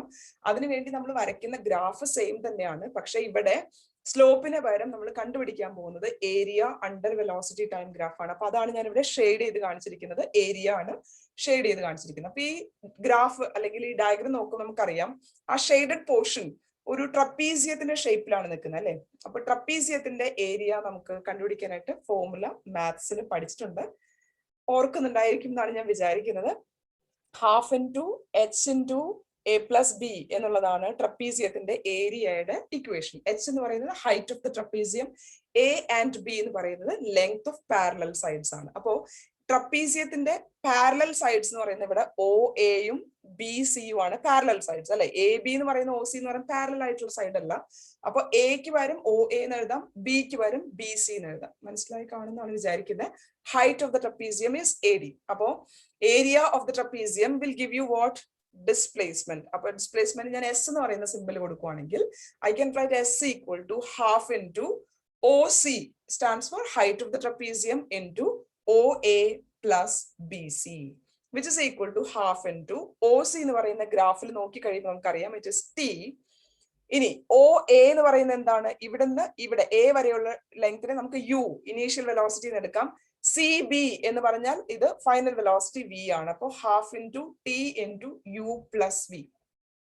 ഇവിടെ ഒരു കാര്യം നിങ്ങൾ മനസ്സിലോട്ട് കൊണ്ടുവരേണ്ട ഒരു കാര്യം എന്ന് വെച്ചിട്ടുണ്ടെങ്കിൽ ഫൈനൽ വെലോസിറ്റി ഇല്ലാത്ത ഇത് ഡിസ്പ്ലേസ്മെന്റ് ടൈം റിലേഷൻഷിപ്പ് ആണ്. അതുകൊണ്ട് തന്നെ ഈ വെലോസിറ്റി എന്ന് പറയുന്നത് വി എന്ന് പറയുന്ന ടേമിനെ നമുക്ക് ഫസ്റ്റ് ഇക്വേഷൻ ഓഫ് മോഷൻ പഠിച്ചില്ലേ? എന്തായിരുന്നു first equation of motion? V equal to U plus A T എന്നാണ്. അപ്പൊ ഇവിടെ ഉള്ള വിക്ക് പകരം നമ്മൾ ആദ്യത്തെ ഇക്വേഷൻ ഓഫ് മോഷൻ അനുസരിച്ച് പഠിച്ച യു പ്ലസ് എ ടി ഒന്ന് സബ്സ്റ്റിറ്റ്യൂട്ട് ചെയ്ത് കൊടുക്കുക. So it becomes half into T into U plus വിക്ക് പകരം യു പ്ലസ് എ ടി എന്ന് എഴുതി. അപ്പൊ ഇവിടെ നോക്കുമ്പോൾ രണ്ട് യു ഉണ്ട് അല്ലെ. യു പ്ലസ് യു എന്ന് പറയുമ്പോൾ എന്ത് എഴുതാൻ പറ്റും? ടു യു എന്ന് എഴുതാം. അപ്പൊ half into two U T plus A T square. അതായത് ഈ ബ്രാക്കറ്റിന് പുറത്ത് കിടക്കുന്ന ടീനെ ഞാൻ ഉള്ളിലോട്ട് എടുത്തു. അപ്പൊ two U T plus A T square. ഇനി ഈ ഹാഫിനെയും കൂടെ ഉള്ളിലോട്ട് എടുക്കുക. അപ്പൊ ഹാഫിനെ ഉള്ളിലോട്ട് എടുക്കുമ്പോൾ ഫസ്റ്റ് ടേം എന്താണ്? Half into two U t അല്ലെ. അപ്പൊ ഈ ടൂവും കട്ടായി പോയിട്ട് നമുക്ക് യു ടി എന്ന് വരും. രണ്ടാമത്തെ ടേമില് half into A T square എന്ന് മാത്രമേ വരുള്ളൂ ഹാഫ് ഉള്ളിലോട്ട് എടുക്കുമ്പോൾ, ബ്രാക്കറ്റിനകത്തോട്ട് എടുക്കുമ്പോൾ. അപ്പോൾ you will get S equal to U T plus half A T square. ഇതാണ് നമ്മളുടെ second equation of motion. It is otherwise called as displacement time relationship. Okay. മൂന്നാമത്തെ ഇക്വേഷൻ ഓഫ് മോഷന് വേണ്ടിയിട്ട് നമ്മൾ എടുക്കുന്നത് ഈ സെയിം ഇൻഫർമേഷൻ ആണ്. That is area under velocity time graph will give you displacement. ഇവിടെയും ഏരിയ എന്ന് പറയുന്നത് ട്രപ്പീസിയം ആണ് അല്ലെ. ട്രപ്പീസിയത്തിന്റെ ഏരിയക്ക് നമുക്ക് ഒരേ ഒരു ഫോർമുല അറിയുള്ളൂ, half into H into A plus B. H എന്ന് പറയുന്ന ഹൈറ്റ്. ഈ ഡയഗ്രത്തിൽ എനിക്ക് അത് ഒ സി എന്ന് എഴുതാം. എ പ്ലസ് ബി എന്ന് പറയുന്നത് ലെങ്ത് ഓഫ് പാരലൽ സൈഡ്സ് ആണ്. O A is one side അല്ലെ. ഇതാണ് ഒരു പാരലൽ സൈഡ്, ഇതാണ് മറ്റൊരു പാരലൽ സൈഡ്. അപ്പോൾ O A plus C B എന്ന് എഴുതാം. ഈ ലെറ്റേഴ്സ് നമ്മൾ നേരത്തെ ഇക്വേഷനിൽ സബ്സ്റ്റിറ്റ്യൂട്ട് ചെയ്തതുപോലെ തന്നെ half into T into U plus v എന്ന് എഴുതി. ഇത് തേർഡ് ഇക്വേഷൻ ഓഫ് മോഷൻ എന്ന് പറയുന്നത് ഒരു ഡിസ്പ്ലേസ്മെന്റ് വെലോസിറ്റി റിലേഷൻ ആണ്. ഓക്കെ. അപ്പൊ ടി എന്ന് പറയുന്ന ലെറ്റർ നമുക്ക് ഇവിടെ ഉണ്ടാവാൻ പാടില്ല. അപ്പൊ ടീനെയാണ് ഞാൻ ഇവിടുന്ന് എലിമിനേറ്റ് ചെയ്യാൻ പോകുന്നത്. അതിന് വേണ്ടിയിട്ട് വി പ്ലസ് യുവിനെ ഒരു സ്ഥലത്തോട്ട് മാറ്റുമ്പോൾ ഈ equation will become 2s by t അല്ലെ. ഇവിടുത്തെ ഈ ഹാഫ് ടീനെ ഞാൻ ഇപ്പുറത്തോട്ട് കൊണ്ടുപോകുമ്പോൾ it becomes 2s by t. ഇത് ഇക്വേഷൻ നമ്പർ 1 ആയിട്ട് എഴുതാം. ഇക്വേഷൻ നമ്പർ 2 എന്ന് പറയുന്നത് നമ്മുടെ ഫസ്റ്റ് ഇക്വേഷൻ ഓഫ് മോഷനെ തന്നെ കൊണ്ടുവരാം. V equal to U plus A T എന്നാണ് അല്ലെ. അപ്പൊ ഫസ്റ്റ് ഇക്വേഷൻ ഓഫ് മോഷനെ നമുക്ക് v minus u equal to a t എന്ന് എഴുതാം അല്ലെ. V equal to U plus A t ആണ്. അപ്പൊ v minus u equal to a t. ഇതാണ് നമ്മുടെ രണ്ടാമത്തെ ഇക്വേഷൻ. ഇനി ചെയ്യേണ്ടത് ഇത്രയേ ഉള്ളൂ. ഒന്നാമത്തെയും രണ്ടാമത്തെ ഇക്വേഷൻസ് ഒന്ന് മൾട്ടിപ്ലൈ ചെയ്യാം. അപ്പോൾ ഒന്നാമത്തെ ഇക്വേഷന്റെ ലെഫ്റ്റ് ഹാൻഡ് സൈഡ് എന്ന് പറയുന്നത് വി പ്ലസ് യു, ഇവിടുത്തെ left hand side V minus U. V plus U into V minus U. നമ്മൾ മാത്സിൽ പഠിച്ചിട്ടുള്ള ഒരു ഫോർമുല ഒന്ന് റീകോൾ ചെയ്യുക. A plus B into A minus B. It is A square minus B square. അപ്പൊ V plus U into V minus U എന്ന് പറയുമ്പോൾ നമുക്ക് എന്ത് എഴുതാം? V square minus U square അല്ലെ. അപ്പൊ ലെഫ്റ്റ് ഹാൻഡ് സൈഡിൽ V plus U into V minus u becomes v square minus U square. ഇനി റൈറ്റ് ഹാൻഡ് സൈഡിലുള്ള ഈ രണ്ട് ടേംസ് മൾട്ടിപ്ലൈ ചെയ്യുക. എന്തായിരുന്നു രണ്ട് ടേംസ്? 2s by t ഉണ്ട് ഇൻറ്റു എ ഇൻറ്റു ടി. അപ്പൊ ഇവിടെ ടി ടി കട്ടായി പോയിട്ട് എന്ത് കിട്ടും? V square minus U square equal to 2as എന്ന് കിട്ടി. Or v square equal to u square plus 2as. ഇതാണ് നമ്മളുടെ തേർഡ് ഇക്വേഷൻ ഓഫ് മോഷൻ. വളരെ എളുപ്പത്തിൽ ചെയ്യാൻ പറ്റുന്ന ഡെറിവേഷൻ ആണ്. ആരും തന്നെ ഇത് പഠിക്കാതെ എക്സാമിന് പോകരുത്. അത്രയ്ക്കും നമുക്ക് ഹൈലി എക്സ്പെക്ടഡ് ആയിട്ടുള്ള ക്വസ്റ്റ്യൻ ആണ്. അപ്പൊ ഇതെല്ലാം നിങ്ങൾക്ക് മനസ്സിലായി കാണുമെന്ന് വിചാരിക്കുന്നു. ഡൗട്ട്സ് എന്തെങ്കിലും ഉണ്ടെങ്കിൽ കമന്റ് ആയിട്ട് എഴുതി കഴിഞ്ഞാൽ ഞാൻ ഒന്നുകൂടെ ഇലാബറേറ്റ് ആയിട്ട് വേണമെങ്കിൽ എക്സ്പ്ലെയിൻ ചെയ്ത് തരാം. ഓക്കെ. അപ്പൊ ഈ ഒരു രീതിക്ക് 3 ഇക്വേഷൻസ് ഓഫ് മോഷനും ഗ്രാഫിക്കൽ മെത്തേഡിൽ എങ്ങനെയാണ് ഡിറൈവ് ചെയ്യാൻ എല്ലാവർക്കും മനസ്സിലായിട്ടുണ്ടാവും എന്ന് വിചാരിക്കുന്നു. ഓക്കെ. ഇനി ഈ ഇക്വേഷൻസ് ഓഫ് മോഷൻ കാൽക്കുലസ് മെത്തേഡിൽ കൂടെ ഡിറൈവ് ചെയ്യാനായിട്ട് നിങ്ങൾക്ക് ചിലപ്പോൾ ചോദിക്കാം. കാരണം നമ്മുടെ NCERT ടെക്സ്റ്റ് ബുക്കിൽ ഒരു സോൾവ്ഡ് എക്സാമ്പിൾ ക്വസ്റ്റൻ ആയിട്ട് ചോദിച്ചിട്ടുള്ളതാണ്, മീൻസ് കൊടുത്തിട്ടുള്ളതാണ്. അപ്പൊ അത് നിങ്ങൾക്ക് എക്സാമിന് എക്സ്പെക്ട് ചെയ്യാം. ഓക്കെ. കാൽക്കുലസ് മെത്തേഡ് ഉപയോഗിച്ചുകൊണ്ട് ഈ ഇക്വേഷൻസ് ഓഫ് മോഷൻ ഒന്ന് ഡിറൈവ് ചെയ്യാനായിട്ട്. അതിന് വേണ്ടിയിട്ട് ബേസിക് ആയിട്ടുള്ള കുറച്ച് കാൽക്കുലസ് നിങ്ങളൊന്ന് പെട്ടെന്നൊന്ന് പറഞ്ഞുതരാം. ഒരു ജനറൽ ഇക്വേഷൻ എന്ന് പറയുന്നത് ഇന്റഗ്രേഷൻ, ഈ ഒരു സിമ്പിളിനെ പറയുന്ന ഇന്റഗ്രേഷൻ ആണ്, നിങ്ങൾ കണ്ടിട്ടുള്ളതായിരിക്കും. X raise to N D X എന്ന് പറയുന്നത് X raise to N plus 1 divided by N plus 1. ഈ ഒരു ഫോർമുല എല്ലാവരും ഓർത്ത് വെക്കുക. X raise to N D X equal to X raise to N plus 1 divided by N plus 1. അപ്പോൾ integral of T raise to 2 D T എന്ന് എഴുതുവാണെങ്കിൽ T cube by 3 എന്ന് എഴുതാം അല്ലെ. ഇപ്പൊ integral of T raise to 4 d t എന്നാണെങ്കിൽ നമുക്ക് എന്ത് എഴുതാം? ടി റേസ് ടു 5 ബൈ 5 എന്ന് എഴുതാം. അങ്ങനെ വളരെ എളുപ്പത്തിൽ ചെയ്യാവുന്ന കാര്യമാണ്. ഓക്കെ, ഇനി ഇതുപോലെ ഒരു ജനറൽ ടേം ഇല്ലാതെ വെറുതെ ഇന്റഗ്രൽ ഓഫ് ഡി എക്സ് എന്ന് എഴുതിയിട്ടുണ്ടെങ്കിൽ അതിന്റെ അർത്ഥം എക്സ് എന്നാണ്. ഓക്കെ, ഇന്റഗ്രൽ ഓഫ് ടി എന്ന് എഴുതിയിട്ടുണ്ടെങ്കിൽ അതിന്റെ അർത്ഥം ടി എന്നാണ്. അപ്പോ integral of X raise to N D X എന്ന് എഴുതുവാണെങ്കിൽ X raise to N plus 1 by N plus 1. വെറുതെ ഡി ടി അല്ലെങ്കിൽ ഇന്റഗ്രൽ ഓഫ് ഡി ടി എന്നാണ് കേട്ടോ. ഡി ടി എന്നാണെങ്കിൽ ടി എന്ന് മാത്രം എഴുതാം. ഓക്കെ, ഇനി കോൺസ്റ്റന്റ് ടേംസ് എന്തെങ്കിലും ഉണ്ടെങ്കിൽ ഇന്റഗ്രേറ്റ് ചെയ്യുന്നതിനേക്കാൾ മുന്നേ നമുക്ക് ആ കോൺസ്റ്റന്റ്സിനെ പുറത്തെടുക്കാം. ഇനി ഇന്റഗ്രേഷൻ ചെയ്യുമ്പോൾ നമ്മൾ ഒരു ലിമിറ്റ്സ് കൊടുക്കാറുണ്ട് ഇന്റഗ്രേഷന്. ഇപ്പോ 0 ടു ടി എന്ന ലിമിറ്റ് കൊടുക്കുവാണെങ്കിൽ ഇന്റഗ്രേഷൻ ചെയ്തതിന് ശേഷം നമ്മൾ ഈ ലിമിറ്റ്സ് ഇങ്ങനെ എഴുതും. അതിനുശേഷം ഇവിടെ മുകളിൽ താഴെയായിട്ട് എഴുതും ലിമിറ്റ്സ്. അതിനുശേഷം upper limit minus lower limit എന്നാണ് വാല്യൂ സബ്സ്റ്റിറ്റ്യൂട്ട് ചെയ്യാറുള്ളത്. അപ്പോൾ t raise to 5 by 5 minus lower limit എന്താ? 0 റേസ് ടു 5 ബൈ 5. ഇങ്ങനെ ഇന്റഗ്രേഷൻ കഴിഞ്ഞതിന് ശേഷം ലിമിറ്റ്സ് ഓഫ് ഇന്റഗ്രേഷൻ നമ്മളൊന്ന് അപ്ലൈ ചെയ്ത് കൊടുക്കണം. ഇത്രയും കാര്യങ്ങൾ നമ്മൾ ഇന്റഗ്രേഷന്റെ ബേസിക്സ്, ഇന്റഗ്രേഷൻ എങ്ങനെയാണെന്നുള്ളത് ഞാൻ ചാനലിൽ വീഡിയോ ഇട്ടിട്ടുണ്ടായിരുന്നു, കാണാത്തവരുണ്ടെങ്കിൽ അത് കാണുക. ഇത് ഞാൻ ബേസിക് ആയിട്ട് കുറച്ച് പെട്ടെന്ന് പറഞ്ഞു തരാവുന്ന ഒരു ഐഡിയ ആണ്. ഓക്കെ, ഇനി നമ്മളുടെ ഈ കൈനമാറ്റിക് ഇക്വേഷൻസ് ഓഫ് മോഷൻ ചെയ്യുന്ന സമയത്ത് നമുക്ക് വരുന്ന വേരിയബിൾസ്, അതായത് കൈനമാറ്റിക് ഇക്വേഷൻസ് ഓഫ് മോഷനിൽ നമ്മൾ ഉപയോഗിക്കുന്ന സിമ്പിൾസ് ഏതൊക്കെയാണ്? എസ് ഉണ്ട്, യു, എ, ടി, വി, ഇത്രയും സിമ്പിൾസ് ആണ് നമ്മൾ ഉപയോഗിക്കുന്നത് അല്ലെ. എസ് എന്ന് പറയുന്ന ഡിസ്പ്ലേസ്മെന്റ്, അതൊരു വേരിയബിൾ ആണ്. ഡിസ്പ്ലേസ്മെന്റിന്റെ ലിമിറ്റ്സ് നമ്മൾ കൊടുക്കാറുള്ളത് 0 ടു എസ് എന്നാണ്. അതായത് സ്റ്റാർട്ടിംഗ് പോയിന്റിന് നമ്മൾ 0 എന്ന് എടുക്കും, അതിനുശേഷം വരുന്ന ഡിസ്പ്ലേസ്മെന്റിന് എസ് എന്ന് എടുക്കും. യു ആൻഡ് എ കോൺസ്റ്റന്റ്സ് ആണ്. യു എന്ന് പറയുന്നത് ഇനീഷ്യൽ വെലോസിറ്റി. ഇനീഷ്യൽ വെലോസിറ്റി മാറാൻ പറ്റില്ല. അതായത് സ്റ്റാർട്ടിംഗിൽ എത്ര വെലോസിറ്റി ആയിരുന്നു, നമ്മൾ എത്ര സമയം കഴിഞ്ഞിട്ടാണെങ്കിലും സ്റ്റാർട്ടിംഗിൽ എത്രയായിരുന്നു വെലോസിറ്റി ചോദിച്ചിട്ട് എന്ന് പറയും അല്ലെ. സ്റ്റാർട്ടിംഗ് വെലോസിറ്റി 20 ആയിരുന്നു. നമ്മൾ കുറെ ദൂരം സഞ്ചരിച്ചു കഴിഞ്ഞിട്ട് somebody is asking you what was your starting velocity, it's 20 അല്ലെ. അത് എത്ര സമയം കഴിഞ്ഞാലും ഇനീഷ്യൽ വെലോസിറ്റിക്ക് മാറ്റമൊന്നും സംഭവിക്കില്ല. എ എന്ന് പറയുന്ന ആക്സിലറേഷൻ നമ്മൾ പഠിക്കുന്നത് യൂണിഫോംലി ആക്സിലറേറ്റഡ് മോഷനെ കുറിച്ച് മാത്രമാണ്. അപ്പോൾ A is also A constant. T എന്ന് പറയുന്നത് ടൈം വേരിയബിൾ ആണ്. അതിന്റെ ലിമിറ്റ്സ് നമ്മൾ 0 ടു ടി എന്നാണ് കൊടുക്കുക. വി എന്ന് പറയുന്നത് final velocity. Final velocity time change ചെയ്യുന്നതിനനുസരിച്ച് മാറിക്കൊണ്ടിരിക്കും. അതായത് 5 സെക്കൻഡിന് ശേഷമാണ് നമ്മൾ വെലോസിറ്റി കണ്ടുപിടിക്കുന്നത് വെച്ചാൽ ഒരു വാല്യൂ കിട്ടും. ഇനി ഈ മോഷൻ 10 സെക്കൻഡ് കണ്ടിന്യൂ ചെയ്തിട്ടുണ്ടെങ്കിലോ അപ്പോൾ വെലോസിറ്റി മാറിപ്പോകും അല്ലെ. അപ്പൊ ഫൈനൽ വെലോസിറ്റിക്ക് നമ്മൾ കൊടുക്കുന്ന ലിമിറ്റ്സ് എന്ന് പറയുന്നത് യു ടു വി ആയിരിക്കണം. അപ്പൊ ഈ 3 കാര്യങ്ങൾ ഓർത്ത് വെക്കാം. when we are differentiating or integrating with respect to s, displacement integrate ചെയ്യുമ്പോൾ 0 to s എന്നാണ് ലിമിറ്റ്സ് കൊടുക്കേണ്ടത്. ടൈമിനെ ഇന്റഗ്രേറ്റ് ചെയ്യുവാണെങ്കിൽ 0 to t എന്നാണ് ലിമിറ്റ് കൊടുക്കേണ്ടത്. വെലോസിറ്റിനെ ഇന്റഗ്രേറ്റ് ചെയ്യുവാണെങ്കിൽ u to v എന്നാണ് ലിമിറ്റ്സ് കൊടുക്കേണ്ടത്. ഓക്കെ, അപ്പൊ നമുക്ക് ഇക്വേഷൻസ് കാൽക്കുലസ് മെത്തേഡിൽ എങ്ങനെയാണ് ഇക്വേഷൻസ് ഓഫ് മോഷൻ കണ്ടുപിടിക്കാൻ നോക്കാം. അതിനുവേണ്ടി ആദ്യമായിട്ട് നമുക്ക് അറിയുന്ന കാര്യമാണ് acceleration is rate of change of velocity. അതിനെ D V by D T എന്ന് എഴുതാം. ഇനി ഇതിനൊന്ന് ക്രോസ് മൾട്ടിപ്ലൈ ചെയ്യുമ്പോൾ എനിക്ക് എന്ത് എഴുതാൻ പറ്റും? D v is equal to a d T എന്ന് എഴുതാം. രണ്ട് സൈഡും ഒന്ന് ഇന്റഗ്രേറ്റ് ചെയ്യാം. Integrating both the side, so I can write integral d v is equal to integral a d t. അപ്പോ ആദ്യത്തെ ലെഫ്റ്റ് ഹാൻഡ് സൈഡിൽ വി വെലോസിറ്റി എന്ന് പറയുന്നതിന് വിത്ത് റെസ്പെക്ട് ആണ് നമ്മൾ ഇന്റഗ്രേറ്റ് ചെയ്യുന്നത്. വെലോസിറ്റിന്റെ ലിമിറ്റ് എന്താണ്? യു ടു വി എന്ന് കൊടുക്കണം. റൈറ്റ് ഹാൻഡ് സൈഡ് ഇന്റഗ്രേറ്റ് ചെയ്യുന്നത് വിത്ത് റെസ്പെക്ട് ടു ടൈം ആണ്. അപ്പൊ ടൈമിന്റെ ഇന്റഗ്രൽ ലിമിറ്റ്സ് 0 ടു ടി എന്നുള്ളതാണ്. അപ്പോൾ രണ്ട് സൈഡും ഇന്റഗ്രേറ്റ് ചെയ്യുന്നു, പക്ഷെ ലിമിറ്റ്സ് കൊടുക്കേണ്ടത് വേരിയബിളിന് നോക്കിക്കൊണ്ടാണ്. ഇപ്പൊ ഡി വി എന്ന് കാണുവാണെങ്കിൽ യു ടു വി എന്ന് എഴുതണം, ഡി ടി എന്ന് കാണുവാണെങ്കിൽ 0 ടു ടി എന്ന് എഴുതണം, ഡി എസ് എന്ന് കാണുവാണെങ്കിൽ 0 ടു എസ് എന്നാണ് എഴുതേണ്ടത്. Okay, integral of D v വെറുതെ ഞാൻ പറഞ്ഞു തന്ന രണ്ട് ഇക്വേഷൻസ് എന്തായിരുന്നു? Integral of X raise to N D X എന്ന് പറയുന്നത് x raised to n plus 1 by n plus 1. അതേസമയം വെറുതെ ഇന്റഗ്രൽ ഓഫ് ഡി എക്സ് എന്നാണെങ്കിൽ എക്സ് എന്ന് മാത്രമാണ് വാല്യൂ അല്ലെ. അപ്പൊ ഇന്റഗ്രൽ ഓഫ് ഡി വി എന്നാണെങ്കിലോ വി എന്ന് മാത്രമാണ് വാല്യൂ വരേണ്ടത്. ഓക്കെ, ഇനി എ നമ്മൾ കോൺസ്റ്റന്റ് ആണ് പുറത്തെടുത്തു. ഇന്റഗ്രൽ ഓഫ് ഡി ടി എന്ന് പറയുമ്പോൾ നമുക്ക് ടി എന്ന് മാത്രമാണ് വാല്യൂ. ഓക്കെ, അപ്പൊ ഇത് ഈ ആൻസർ എങ്ങനെയാ വന്നതെന്ന് ഞാൻ കാണിച്ചു തരാം. നമ്മൾ ഇന്റഗ്രേറ്റ് ചെയ്യുമ്പോൾ ഇന്റഗ്രൽ ഡി വി എന്ന് പറയുന്നത് it's V, limits of integration U to V ആണ്, is equal to A into integral of D T എന്ന് പറയുന്ന ടി, അതിന്റെ limits of integration 0 to t.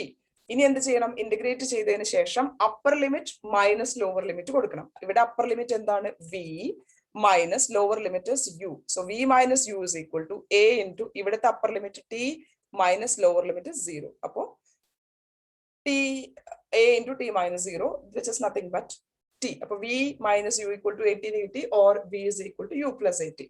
മനസ്സിലായല്ലോ അല്ലെ? ഇതൊരു പ്രോബ്ലം ആയിട്ട് നിങ്ങൾക്ക് എക്സ്പെക്ട് ചെയ്യാം.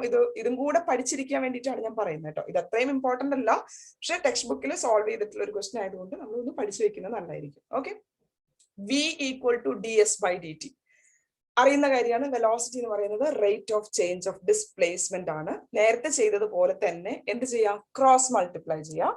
അപ്പൊ നമുക്ക് എന്ത് എഴുതാൻ പറ്റും? D s equal to v d T എന്ന് എഴുതാം. ഇനി എന്ത് ചെയ്യണം? നേരത്തെ ചെയ്ത അതേപോലെ ഇന്റഗ്രേറ്റിംഗ് ബോത്ത് ദ സൈഡ്സ്. അതിനു മുന്നേ v എന്ന് പറയുന്നത് u പ്ലസ് 80, ആ ഒരു ഇക്വേഷൻ നമുക്ക് ഇവിടെ ഒന്ന് സബ്സ്റ്റിറ്റ്യൂട്ട് ചെയ്യണം. കാരണം v എന്ന് പറയുന്ന വേരിയബിൾ ആണ്, t എന്ന് പറയുന്നതും വേരിയബിൾ ആണ്. രണ്ട് വേരിയബിൾ ഒരുമിച്ച് വരാൻ പറ്റില്ല. അതുകൊണ്ട് ഇവിടെയുള്ള v നെ എനിക്ക് u പ്ലസ് 80 എന്ന് എഴുതാം. ഓക്കെ, അപ്പൊ d s equal to u plus 80 into d t. ഒന്ന് എക്സ്പാൻഡ് ചെയ്താൽ എന്ത് വരും? u d t plus 80 d T എന്ന് എഴുതാം അല്ലെ. ഇനി നമുക്ക് രണ്ട് സൈഡും ഇന്റഗ്രേറ്റ് ചെയ്യാം. ഇന്റഗ്രേറ്റ് ചെയ്യുമ്പോൾ ലിമിറ്റ്സ് എഴുതണം. അപ്പൊ ഇവിടെ ലെഫ്റ്റ് ഹാൻഡ് സൈഡിന്റെ വേരിയബിൾ എന്ന് പറയുന്നത് എസ് ആണ്, ഡിസ്പ്ലേസ്മെന്റ് ആണ്. അപ്പൊ അതിന്റെ ലിമിറ്റ് എഴുതേണ്ടത് 0 to s എന്നാണ്. റൈറ്റ് ഹാൻഡ് സൈഡിന്റെ വേരിയബിൾ ടൈം ടി ആണ്. അപ്പൊ അവിടെ ലിമിറ്റ് എഴുതേണ്ടത് 0 to t എന്നാണ്. ഓക്കെ, ഇന്റഗ്രൽ ഡി എസ് എന്നുള്ളതിനെ നമുക്ക് എങ്ങനെ ഇന്റഗ്രേറ്റ് ചെയ്യുമ്പോൾ എസ് എന്നാണ് ഉത്തരം കിട്ടുക അല്ലെ. ലിമിറ്റ്സ് എഴുതേണ്ടത് 0 to s is equal to ഫസ്റ്റത്തെ ഇന്റഗ്രേറ്റ് ചെയ്യുമ്പോൾ യു ഡി ടി എന്നാണ്. അപ്പൊ യു കോൺസ്റ്റന്റ് ആണ്. ഡി ടിനെ നമുക്ക് ഇന്റഗ്രേറ്റ് ചെയ്യുമ്പോൾ ടി എന്ന് കിട്ടും. അപ്പോൾ t integral limits 0 to t നൽകി പ്ലസ് അടുത്ത് നമ്മൾ ചെയ്യാൻ പോകുന്നത് അടുത്ത ടേം ഏതാണ്? എ ടി ഡി ടി ആണ്. അതിൽ എ എന്ന് പറയുന്നത് കോൺസ്റ്റന്റ് നമ്മൾ പുറത്തെടുത്തു. ബാക്കി ഇന്റഗ്രേഷൻ അകത്ത് വരുന്നത് integral of T D T എന്നാണ്. X raise to N D എക്സിന്റെ formula X raise to N plus 1 by N plus 1 ആയിരുന്നു. അപ്പൊ ടി ഡി ടി എന്ന് എഴുതുമ്പോൾ ടി റേസ് ടു 1 എന്നാണ് അതിന്റെ അർത്ഥം അല്ലെ. അപ്പൊ t raise to 1 plus 1 is 2 divided by 1 plus 1 it is another 2. Limits കൊടുക്കുക 0 to t. ഓക്കെ, ഇനി നമ്മൾ ചെയ്യാൻ പോകുന്നത് ഇവിടുത്തെ upper limit minus lower limit കൊടുക്കുക. Upper limit is S minus lower limit 0 is equal to u into ടിയുടെ upper limit T minus 0 എന്ന് കൂട്ടി പ്ലസ് എ ഇൻറ്റു ഇവിടെ അപ്പർ ലിമിറ്റ് ടി, അപ്പൊ T square by 2 minus lower limit 0, അപ്പൊ 0 square by 2. Okay, ഇതൊന്ന് S minus 0 എന്ന് പറഞ്ഞാൽ S is equal to U T plus A T square by 2. A T square by 2 എനിക്ക് half A T square എന്ന് എഴുതാം. We got our second equation of motion by the method of calculus. അപ്പൊ എല്ലാവർക്കും ഇത് മനസ്സിലായി കാണുന്നു വിചാരിക്കുന്നു. Third equation derive ചെയ്യാനായിട്ട് വീണ്ടും നമ്മൾ എടുക്കുന്നത് ആക്സിലറേഷൻ ഇക്വേഷൻ തന്നെയാണ്. Acceleration is nothing but dv by dt. ഇവിടെ വെലോസിറ്റിയും ഡിസ്പ്ലേസ്മെന്റും തമ്മിലുള്ള റിലേഷൻ ആണ് നമ്മൾ കണ്ടുപിടിക്കാൻ പോകുന്നത്. പക്ഷേ ഈ ഒരു ഇക്വേഷനകത്ത് ഡിസ്പ്ലേസ്മെന്റ് വന്നിട്ടില്ല അല്ലെ. ആക്സിലറേഷൻ വന്നു, വെലോസിറ്റി വന്നു, ടൈം വന്നു, ഡിസ്പ്ലേസ്മെന്റ് വന്നിട്ടില്ല. അതിനുവേണ്ടി ഞാൻ എന്ത് ചെയ്യാൻ പോകുന്നത്? ഈ റൈറ്റ് ഹാൻഡ് സൈഡിനെ ഒന്ന് ഡി എസ് കൊണ്ട് മൾട്ടിപ്ലൈയും ഡിവൈഡും ചെയ്തു. മൾട്ടിപ്ലൈയും ഡിവൈഡും നമുക്ക് ചെയ്യാമല്ലോ, കുഴപ്പമില്ലല്ലോ. അപ്പൊ എങ്ങനെ എഴുതാം? dv by ds into ds by dt എന്ന് എഴുതാം. ഇവിടെ ds by dt change in displacement by time എന്ന് പറയുന്നത് ഇറ്റ്സ് നത്തിങ് ബട്ട് വെലോസിറ്റി. അപ്പൊ a equal to dv by ds into v എന്ന് എഴുതി. ഇനി ക്രോസ് മൾട്ടിപ്ലൈ ചെയ്യാം. അപ്പൊ a into ds വന്നു ഒരു സ്ഥലത്ത്, മറ്റൊരു സ്ഥലത്ത് v into dv എന്ന് വന്നു. അപ്പൊ v dv is equal to a ds എന്ന് കിട്ടി. ഇനി എന്ത് ചെയ്യാം? ഇന്റഗ്രേറ്റ് ചെയ്യാം. ഇന്റഗ്രേറ്റ് ചെയ്യുമ്പോൾ ലിമിറ്റ്സ് കൊടുക്കാൻ വേണ്ടി നോക്കാം. ലെഫ്റ്റ് ഹാൻഡ് സൈഡിൽ വെലോസിറ്റി ആണ് വേരിയബിൾ. വെലോസിറ്റിന്റെ ലിമിറ്റ്സ് യു ടു വി എന്നാണ് കൊടുക്കേണ്ടത്. റൈറ്റ് ഹാൻഡ് സൈഡിൽ ഡിസ്പ്ലേസ്മെന്റ് ആണ് വേരിയബിൾ. സോ അതിന്റെ ലിമിറ്റ്സ് ആയിട്ട് കൊടുക്കേണ്ടത് 0 to s എന്നാണ്. ഓക്കെ, അപ്പൊ നമുക്ക് രണ്ട് സൈഡും ഇന്റഗ്രേറ്റ് ചെയ്യാം. ഇന്റഗ്രേറ്റ് ചെയ്യുമ്പോൾ integral of V D V ആണ് ആദ്യം ചെയ്യുന്നത് അല്ലെ. അപ്പോ വിന്റെ നമ്മൾ പഠിച്ചു integral of X raise to N D X എന്ന് പറയുന്ന ജനറൽ ഫോർമുലയ്ക്ക് അനുസരിച്ച് X raise to N plus one by N plus one ആണ്. അപ്പോൾ വി ഡി വി എന്ന് വെച്ചാൽ V raise to one D V എന്നാണ്. So it becomes V raise to one plus one by one plus one. V raise to one plus one is v square. Okay, അപ്പൊ left hand side integrate ചെയ്യുമ്പോൾ v square എന്നാണ് കിട്ടുന്നത്. Limits കൊടുക്കുന്നത് u to V എന്നാണ്. Is equal to a constant ആണ്. ബാക്കി right hand സൈഡിലുള്ള integral D s. Integral D s എന്ന് വെച്ചാൽ ഇറ്റ്സ് നത്തിങ് ബട്ട് എസ്. എസിന്റെ ലിമിറ്റ്സ് 0 ടു എസ് എന്നാണ്. അപ്പൊ ആദ്യം ഞാൻ ഇവിടെ വി സ്ക്വയർ ഉണ്ട്, അതിന്റെ അപ്പർ ലിമിറ്റ് കൊടുക്കുമ്പോൾ v square minus lower limit u ആണ്. അപ്പൊ അതിന്റെ u square is equal to ഇവിടെയോ ഇപ്പുറത്ത് വരുന്നത് എ ഇൻറ്റു എസ് എന്നാണ് അല്ലെ. വി സ്ക്വയർ ബൈ ടു എന്നുണ്ടായിരുന്നു. V square minus U square by two is equal to a s or v square minus U square equal to 2as. ഇതാണ് നമ്മളുടെ third equation of motion. ഈ calculus method വഴി ചെയ്യുന്ന problem നിങ്ങൾക്ക് മനസ്സിലായിട്ടുണ്ടെങ്കിൽ, കാരണം integration അറിഞ്ഞാലാണ് ഈ ഒരു പാർട്ട് ചെയ്യാൻ പറ്റുന്നത്. ജനറൽ ആയിട്ടുള്ള ഇന്റഗ്രേഷൻ ഒക്കെ പറഞ്ഞു തന്നു. നിങ്ങൾക്ക് മനസ്സിലായിട്ടുണ്ടെങ്കിൽ പഠിക്കുക, അല്ലെങ്കിൽ ഗ്രാഫിക്കൽ മെത്തേഡ് ആണ് നമുക്ക് ഏറ്റവും എക്സ്പെക്ട് ചെയ്യാൻ പറ്റുന്ന ചോദ്യം. ഓക്കെ, അപ്പൊ ആ ഭാഗം നിങ്ങൾക്ക് എല്ലാവർക്കും വളരെ വ്യക്തമായിട്ട് മനസ്സിലായിട്ടുണ്ടാവും എന്ന് വിചാരിക്കുന്നു. അപ്പോൾ ഈ ഒരു ടോപ്പിക്കോട് കൂടി മോഷൻ ഇൻ എ സ്ട്രേറ്റ് ലൈനിന്റെ ഫോക്കസ് ഏരിയ ടോപ്പിക്സ് നമ്മൾ കംപ്ലീറ്റ് ചെയ്യാണ്. പക്ഷേ കഴിഞ്ഞ ചാപ്റ്റർ കഴിഞ്ഞപ്പോൾ നമ്മൾ ചെയ്തതുപോലെ ഫോക്കസ് ഏരിയ മാത്രം, ഈ ടോപ്പിക്സ് മാത്രം പഠിച്ചുകൊണ്ട് കാര്യമില്ല. ക്വസ്റ്റ്യൻ പേപ്പറിൽ എങ്ങനെ ചോദ്യങ്ങൾ വരുന്നു എന്നുള്ളത് വളരെ ഇമ്പോർട്ടന്റ് ആണ്. അപ്പോൾ 10 വർഷത്തെ ക്വസ്റ്റ്യൻ പേപ്പറിൽ ഈ ഒരു ചാപ്റ്ററിൽ നിന്ന് ചോദിച്ചിട്ടുള്ള ചോദ്യങ്ങൾ നമുക്ക് അടുത്ത വീഡിയോയിലൂടെ പഠിക്കാം. അപ്പൊ അതുവരെ ടേക്ക് കെയർ, ബൈ ബൈ. എല്ലാവർക്കും വീഡിയോ ഇഷ്ടപ്പെട്ടിട്ടുണ്ടെങ്കിൽ ലൈക്ക് ചെയ്യാൻ മറക്കരുത്. നിങ്ങളുടെ സജഷൻസോ ഫീഡ്ബാക്സോ ഡൗട്ട്സോ ഒക്കെ ഉണ്ടെങ്കിൽ കമന്റ് ആയിട്ട് ചോദിക്കാൻ ഒരിക്കലും മറക്കരുത്. പിന്നെ ഈ ഒരു വീഡിയോ സീരീസ് ഇഷ്ടപ്പെട്ടിട്ടുണ്ടെങ്കിൽ അടുത്ത വീഡിയോ നിങ്ങൾക്ക് മിസ്സാവാതിരിക്കാൻ വേണ്ടിയിട്ട് ചാനൽ ഒന്ന് സബ്സ്ക്രൈബ് ചെയ്യാനും മറക്കരുത്. Thank you once again for watching. Have a wonderful day to all of U.